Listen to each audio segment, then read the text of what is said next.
तो कैसे हो आप लोग। आज की क्लास में हम हाल ही में हुए एग्जाम एसएससी सीजीएल में एक परसेंटेज का इनवैलिड एंड वैलिड वोट वाला क्वेश्चन पूछा गया था। अच्छा क्वेश्चन था, कैलकुलेशन बेस्ड क्वेश्चन है, इसलिए मैं आपको बता रहा हूं कि पेपर में या तो इस क्वेश्चन को स्किप कर दिया करो इस तरह के जब ज्यादा कैलकुलेशन होती है, या अगर कर रहे हो तो उसको थोड़ा होशियारी से करो कि टाइम आपको ज्यादा ना लगे। तो इसको कैसे करते हैं वो मैं आपको बताऊंगा। देखो, दो उम्मीदवारों के बीच एक चुनाव में पराजित उम्मीदवार ने पड़े हुए वैध मतों का 42% हासिल किया और वह 7,68,400 मतों से चुनाव हार गया। यदि 82,560 मतों को अमान्य घोषित कर दिया गया था और 20% लोगों ने अपना मत नहीं डाला, तो अमान्य मत लोगों द्वारा नहीं डाले गए मतों के कितने प्रतिशत थे। क्वेश्चन को ध्यान से समझना, क्वेश्चन की लैंग्वेज थोड़ी सी डिफिकल्ट है, लेकिन ध्यान से समझोगे आ जाएगा। देखो क्या लिखा है, तो अमान्य मत लोगों द्वारा नहीं डाले गए मतों के कितने प्रतिशत है। अब देखो, अमान्य मत हमें पहले ही से पता है कितने दिए हैं, 82,560 मतों को अमान्य घोषित कर दिए गए। लेकिन लोगों द्वारा नहीं डाले गए मत हमें ये नहीं पता, बस हमें इसका परसेंटेज में मान पता है कि 20% लोगों ने अपना मत नहीं डाला, यानी कि उन्होंने अपना वोट नहीं दिया। तो हमें इसकी एग्जैक्ट वैल्यू निकालनी है, और एग्जैक्ट वैल्यू निकालने के लिए हमें क्वेश्चन को सॉल्व करना पड़ेंगे। कैसे करेंगे, हमें यह पता है कि 20% लोगों ने अपना मत नहीं डाला। अब देखो, किसी भी गांव जिला शहर में कहीं भी चुनाव होते हैं तो टोटल वोट कितने होते हैं, 100% होते हैं। कितने होते हैं, 100% होते हैं। अब उसमें से 20% लोगों ने अपना मत यानी कि वोट डाला ही नहीं है, तो उन 20% लोगों को हटा दो, उन्होंने वोट डाला ही नहीं है। जब 20% लोग ऐसे हैं जिन्होंने वोट नहीं डाला तो उनको 20% को हटा देंगे। तो फिर जब 100 में अगर 20% नहीं डालेंगे तो कितने परसेंट डालेंगे, आप कहेंगे 80% लोग वोट डालेंगे। भाई 100 में अगर 20% वोट नहीं डाल रहे हैं तो 80% लोग वोट डाल रहे हैं। अब इसमें भी एक समस्या है, यदि 82,560 मतों को अमान्य घोषित कर दिया गया। देखो ये क्या है, एग्जैक्ट वैल्यू है। यहां पर टोटल वोट कितने थे, 100%। हमने कहा 100% में 20% लोगों ने वोट नहीं डाला, तो 80% लोगों ने तो डाला है। लेकिन क्या है कि ये एग्जैक्ट वैल्यू है 82,560, और जब एग्जैक्ट अगर ये परसेंटेज में होती, तो इसका भी परसेंटेज निकाल के सॉल्व कर लेते, लेकिन ये परसेंटेज में नहीं है, ये एग्जैक्ट वैल्यू है। तो क्यों ना मैं इसको x मान लूं। मैंने कहा कि ये 80x हो जाएगा, और जब इसको x मान रहे तो इसको भी x मान लूं। तो अब ये 80x जो है, इतने लोगों ने वोट डाला, लेकिन इसमें 82,560 वोट इनवैलिड है, तो इनको माइनस कर दो। 82,560 वोट इनवैलिड है, उनको माइनस कर दो, तो ये क्या हो जाएंगे, देखो ये टोटल वोट है, ये इनवैलिड वोट है। जब टोटल में इनवैलिड वोट को माइनस करोगे तो आपको वैलिड वोट पता चल जाएंगे कि ये आपके वैलिड वोट है। कौन से वोट है, ये आपके वैलिड वोट यानी कि वैध वोट है, तो जो आपके यहां पर डले हैं। क्वेश्चन में एक चीज और लिखिए, पराजित उम्मीदवार ने पड़े हुए वैध मतों का, अब देखो ये वैलिड वोट है, यही तो है हमारे वैध मत। कौन से मत, वैध मत, ये हमारे वैध मत है। वैध मतों का 42% हासिल किया और वह 7,68,400 मतों से चुनाव हार गया। देखो हमने कहा कि वैध मत हमें पता तो है नहीं कितने, तो हमने कहा कि ठीक है 100% मान लेते हैं वैध मतों को। उसने क्या किया, 42% हासिल किया, वो फिर भी हार गया। कितने, 7,68,000 मतों से चुनाव हार गया।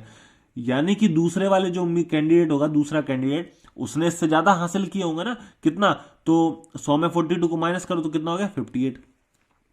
तो ये कितने वोटों से हार गया, आप कहेंगे 58 में 42 को माइनस कर दो तो ये आ जाएगा 16 वोटों से हार गया। लेकिन क्वेश्चन में एग्जैक्ट क्या दिया है, 7,68,400 मतों से हार गया, 7,68,400 मतों से हार गया।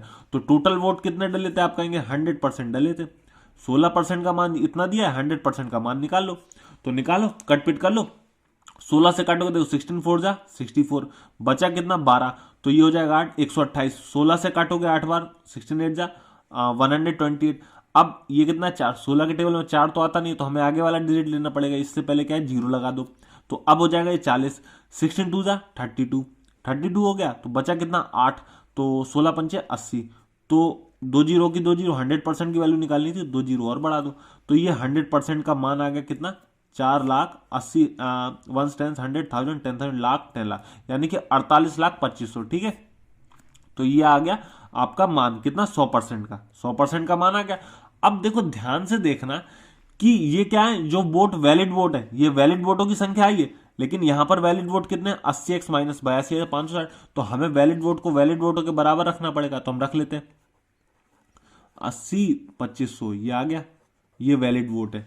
अब ये माइनस का है तो इसको इस साइड ले जाओ, तो ये प्लस का हो जाएगा, तो आप प्लस कर लो। देखो 82,560, इसको प्लस कर लेते हैं, तो 0 6 5 5 10, एक कैरी 5 8, और ये 8 4, तो ये 80x की वैल्यू है। किसकी, 80x की वैल्यू कितनी है, ये 48,85,060, ये 80x की वैल्यू हमें निकालनी किसकी है, 20x की वैल्यू निकालनी है, क्योंकि हमें यही तो निकालना है लोगों द्वारा नहीं डाले गए मत, या तो 20x लोगों ने नहीं डाला है, तो 80x की वैल्यू ये है, 20x का मान निकालना है। अब चाहे तो आप इसको कट पिट कर सकते हो, 20 से अगर 80 को काट दोगे तो भी 4 बार कटेगा, फिर 4 से डिवाइड दोगे, थोड़ी कैलकुलेशन ज्यादा हो जाएगी, तो क्यों ना मैं 0 से ये वाला 0 काट देता हूं, 8 से मैं इसको काट दूंगा।